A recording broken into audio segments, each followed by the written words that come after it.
হাজিরিটা দেবেন নিজের বলেন আর ওখানে সবাই আছে। আমরা মুসলমান না, পাঞ্জাবি বক্তা থাকবে, শিখ বক্তা থাকবে, কথা বললেন, খ্রিস্টান থাকবে, আমরা তাদের কথা। কেন মণিপুরে খ্রিস্টানদের উপর অত্যাচার হচ্ছে না? ওদের গির্জাগুলো ভেঙে দেওয়া হচ্ছে না? জি। আদিবাসীদের উপরে ইউপিতে অত্যাচার হয়েছে না? শিখা বলে একটা মেয়ে, নাম জানেন? শিখা মনে আছে নাকি জানি না আপনাদের।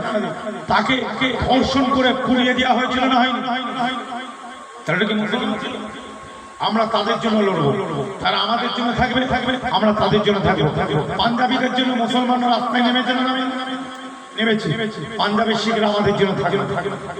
এরকমও তারা বলেছে দিল্লি পর্যন্ত যদি যেতে হয় আমরা ওয়াকফের জন্য আপনাদের জন্য যাব। কেন?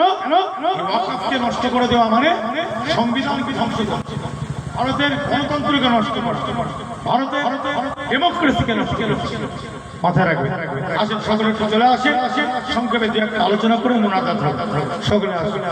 আউযু বিল্লাহি মিনাশ শাইতানির রাজীম। বিসমিল্লাহির রহমানির রহিম। ইন্না হামদালিল্লাহ নাহমাদুহু ওয়া নুসাল্লি আলা রাসূলিহিল কারীম। আম্মা বা'দ ফায়া আইয়ুহাল হাদিরুনা رحمنا ورحمكم الله.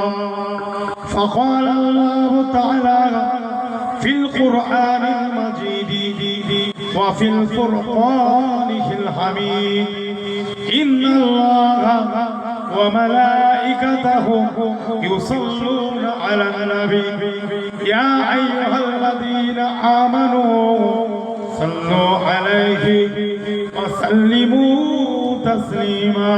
اللهم